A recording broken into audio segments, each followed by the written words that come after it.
piling mo ako'y mananahan, pagkat ikaw lamang ang aking kalakasan. Sa piling mo tagumpay ko'y naranasan.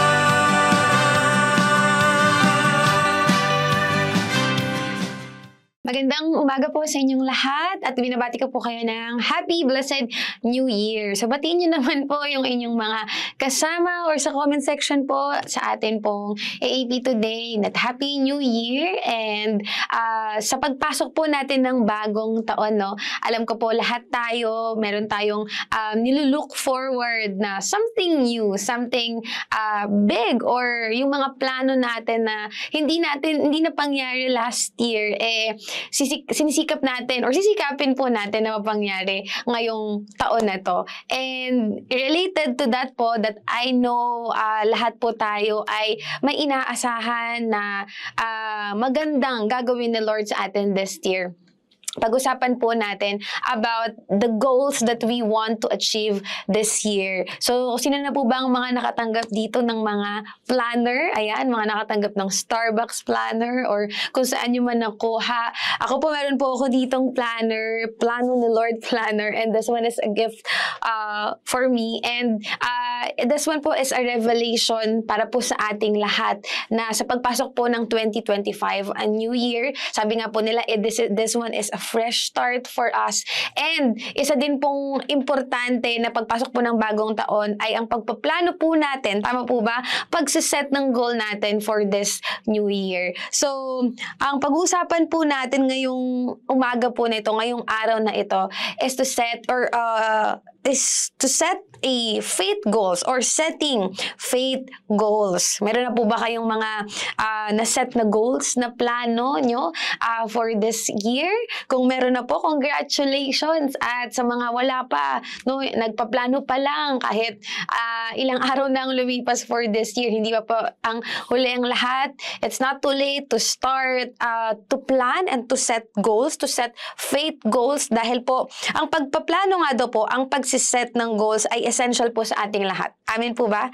It is essential. It is important for us to have a goal dahil sinabi din po yan ng Panginoon sa atin, no, that goal is like a vision. No, kung ano yung gusto natin mangyari. And sinabi nga po, di ba, sa Biblia that a person without a vision, or sabihin na natin walang goal, okay, napeperish, nahihirapan, okay? Kasi ang pagpaplano po natin, ang pagsiset natin ng goal, it's just like embracing our purpose. Kasi alam natin yung gagawin natin. May goal tayo, may vision tayo. Amen po ba? So as we start the year right, let's set a faith goals. Let's set our faith goals. Ano nga ba yung mga gusto natin mangyari? Ano nga ba yung mga gusto natin ma-receive? Ano nga ba yung mga gusto natin i-expect from the Lord this year? Amen. So, let's open our Bibles. Kung meron po kayong mga Bible po dyan, samahan niyo po ako sa Hebrews chapter 11, verse 1 sa ating pong NLT version.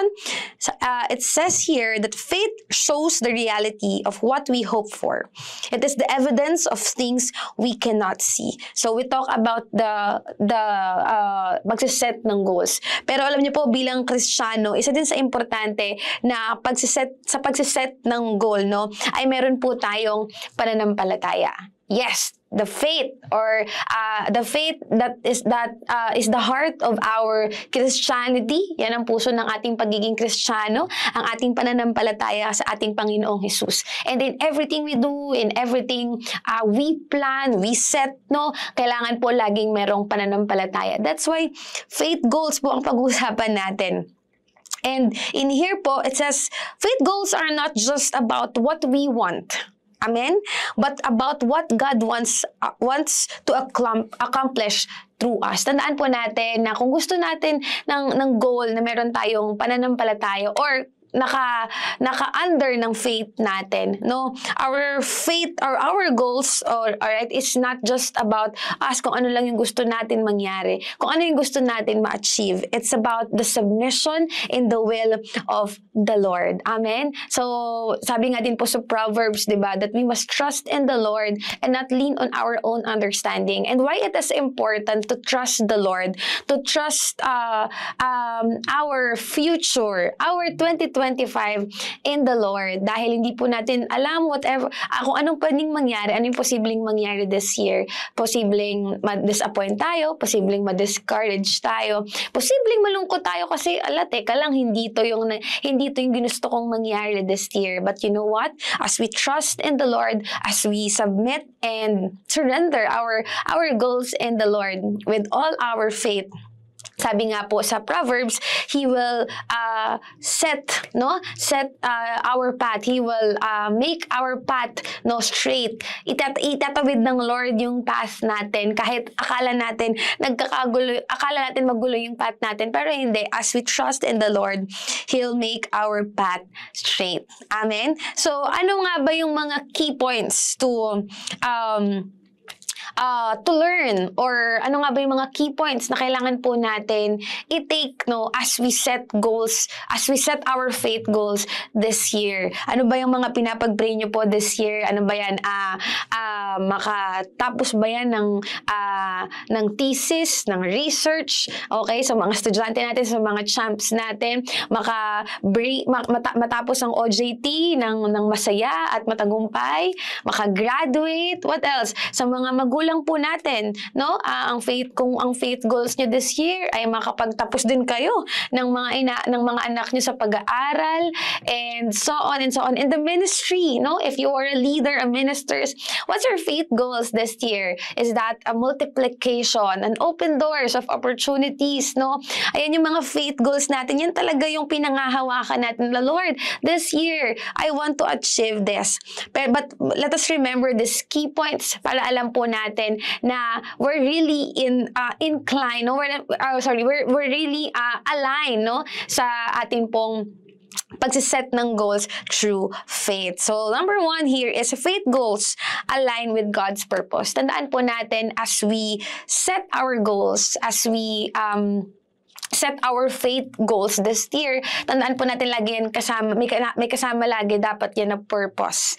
Dahil mahirap gumawa ng isang bagay or mahirap mag-set ng goal kung hindi mo alam kung bakit mo yun gagawin o kung bakit mo siya i-achieve, okay? Kung makagraduate man yan, magkaroon ng trabaho na maayos, ma-promote, makapasa sa board exam, or magkaroon ng eligibility and etc. etc. It's really important for us bilang mga Kristiyano at bilang mga anak po ng Diyos that buhay pa rin sa atin yung purpose natin. Bakit natin isa-set yung goal na yon? Because our purpose at the end of that plan, at the end of that goal, is to bless what? To bless the Lord, to glorify the Lord, to bless the people around us, at maging isang buhay na patotoo sa atin pong mga kapatid sa Panginoon. So, faith goals align with God's purpose. Amen. Number 2, faith goals require action. Of course, ito yung laging pinapaalala po sa atin ng Panginoon when it comes to work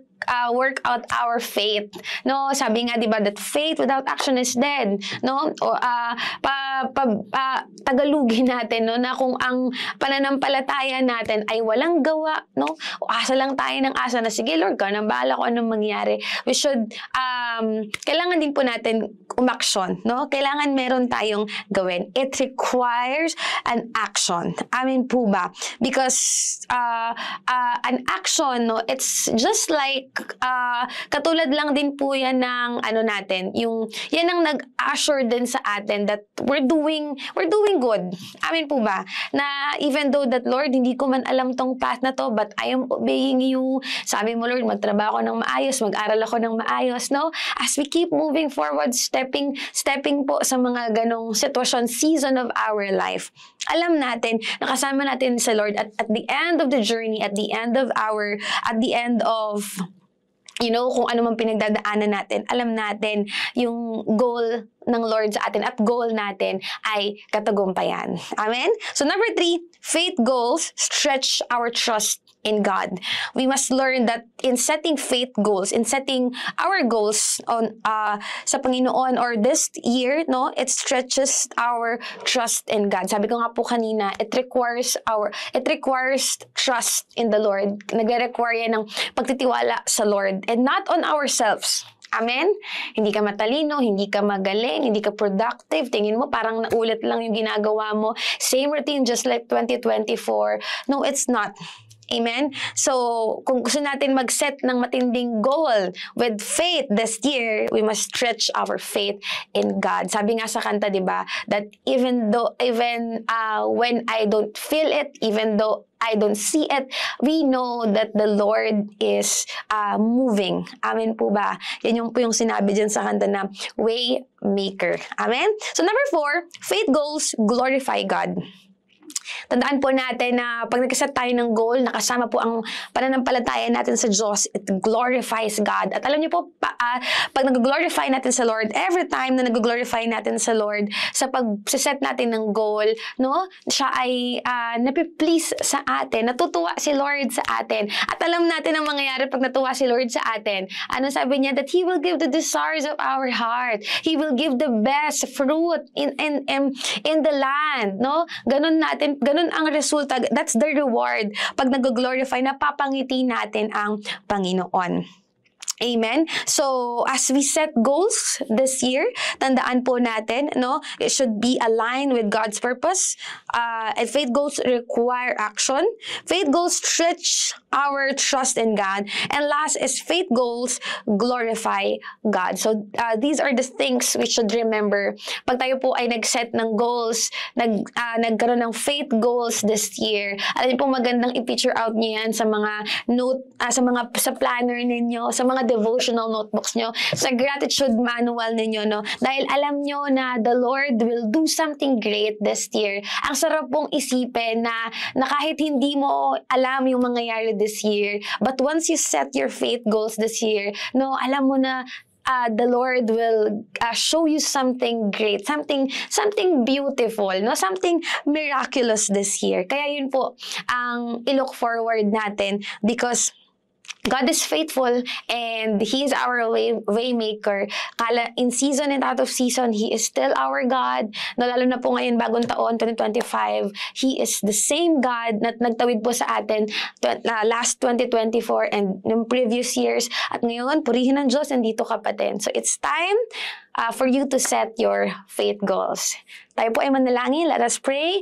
Lord, Heavenly Father, we thank you, O God, for your beautiful plan for us, Panginoon, O God. Salamat, Lord, dahil you gave us a vision, Lord, a desire, Lord, to have a goal, to have a faith goals this 2025, O God. Lord, naniniwala kami, Lord God, na may gagawin kang maganda, Lord God, at may gagawin ka, Lord, higit pa sa inaasahan namin this 2025, Panginoon, O God. Because this is our faith, Lord. As long as we have you, Lord, as long that you are with us and Lord, we are with you, O God. Lord, hindi kami mawawala sa iyo, Panginoon, O God. Lord, ikaw po, Lord, ang bahala sa amin. Ikaw pong bahala sa mga pangarap namin. Ikaw ang bahala, Lord God, sa mga visions namin. Ikaw din po ang bahala magpalago ng aming buhay, magpa-flourish, Lord, at ngayon pa lang, Lord, pinagpapasalamat na namin, Lord God, ang victory, ang breakthrough, Lord God, at the end of this setting faith goals, Panginoon, O God, this year, O God. Salamat, Panginoon, O God. We love you and we thank you, Lord, for another year. In Jesus' name we pray. Amen. Maraming salamat po sa inyong lahat. This is Pastor Emma from Jesus Joy Rizal. God bless po at muli mo bate ng Happy New Year at God bless po sa ating lahat.